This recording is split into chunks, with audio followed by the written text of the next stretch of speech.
Joining us now on what could be next for Venezuela is Orlando Viera-Blanco. Mr. Viera-Blanco was an ambassador to Canada on behalf of the Venezuelan opposition, but recognized in 2019 officially as the ambassador by Canada because Maduro seized power fraudulently.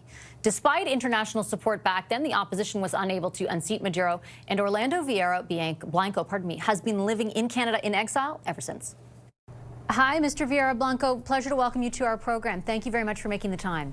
Thank you for having me. What was going through your head in the early morning, or the early hours, I should say, of Saturday as you watched the news about Maduro's capture surface? Literally, it was some kind of light in the middle of the dark. My first feeling is a feeling of hope, and it's a feeling with accumulation, a lot of suffering and pain in my country, with the hope that it's done and we finally going to start with a transition from the darkness, from the dictatorship, from the criminal state to democracy. He had been in power, I guess you could say, though not by any legitimate means, for a long time. I am wondering if you had given up hope. Yes, I'm going to say that for more than 27 years, and furthermore in the last 7 years or 10 years of Maduro, we have lived in a situation in Venezuela that they stole the election in 2024. They just assumed the power on their illegal basis and an unconstitutional basis. It's a very non-precedent situation in Latin America. You never have seen in the history of the hemisphere a situation in which a country had been kidnapped by the state on their criminal basis. So we have seen something which is very demanding, and we really have a high expectation to move forward with prudency, with a transition that is going to be complicated, but at the end is going to be the end of the worst government and dictatorship that we have seen in Latin America. What do you think are the key ingredients for that transition to be successful? We need to achieve some stabilization goal. We need to see some kind of change in the dynamic of violation of human rights. We need to see security in Venezuela, but we need protection by the Venezuelan citizen. We need the release of the political prisoner. We need to vindicate the civil rights, the political rights, the human rights. And by the way, it is the voice from Canada as a champion in human rights that we really need in this moment. Sustainable transition, a peaceful transition, an ordered transition means the restoration of the state of the rights.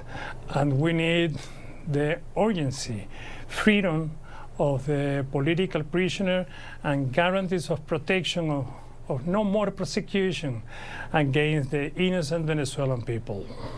What is your level of confidence that what you have just laid out will occur? And I completely understand the reason for hope, and I can't imagine what you and your fellow citizens have endured. But I listen very carefully to what Donald Trump is saying, the kinds of actions that he's pursuing, the way that he talks about oil, for example, the way he doesn't talk about freeing political prisoners. And I am left wondering if what you just laid out will actually come to fruition. Are you worried about that? I'm worried about that, not to confuse the real meaning of the liberalization process in Venezuela. You can hear a lot about talking about oil, talking about economic issues, talking about any kind of advantage that you can take about the potentiality of Venezuela to move forward and to be successful in the transition process. But economic issue is not the key issue. The key issue is about rights.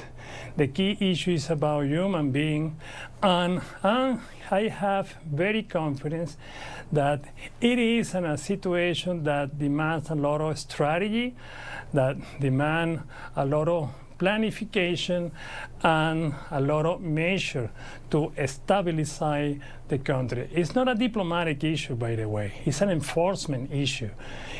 Again, I want to remark, never in the history of the hemisphere, and even maybe in the history of the world, you have seen a situation like this in Venezuela.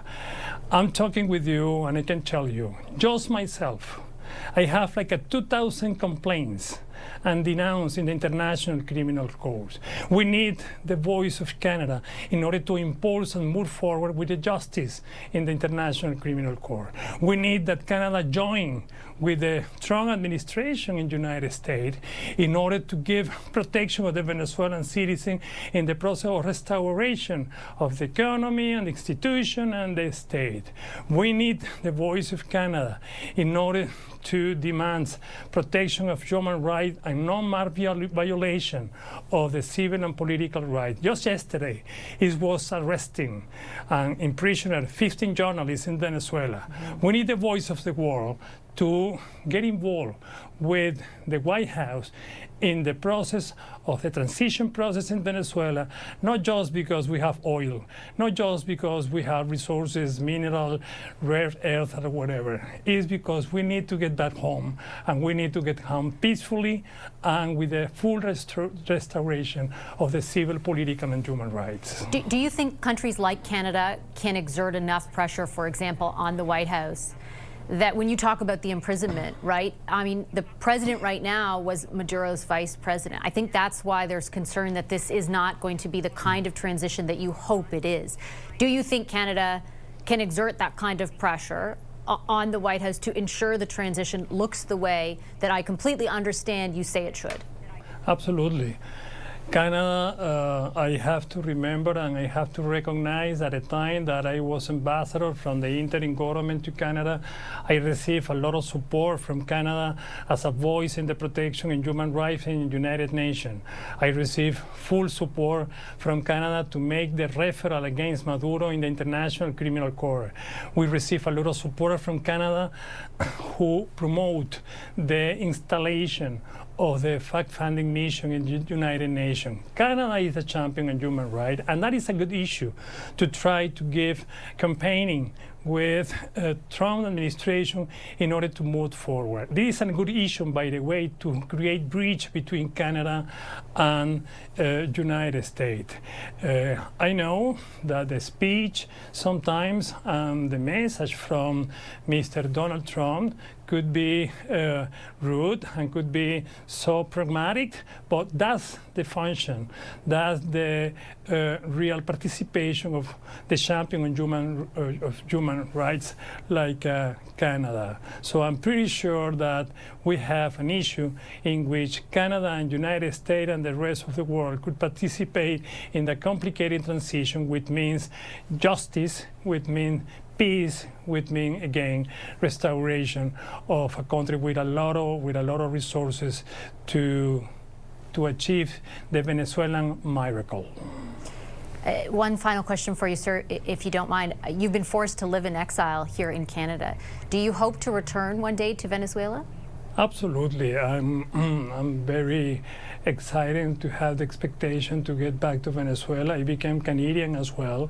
I'm very proud to be a Canadian as well. We have a lot of aspects, a lot of values, a lot of things that we have learned in Canada, and we could serve as a bridge as well to bring it up so many Canadian investors and a good example to my country, and again to achieve that I like to to call the big rebound, the miracle rebound that you never seen in Latin America because the potentiality that we have in our country. I will leave it on that note. Thank you so much, Mr. Viera-Blanco. I appreciate your time this evening. Thank you.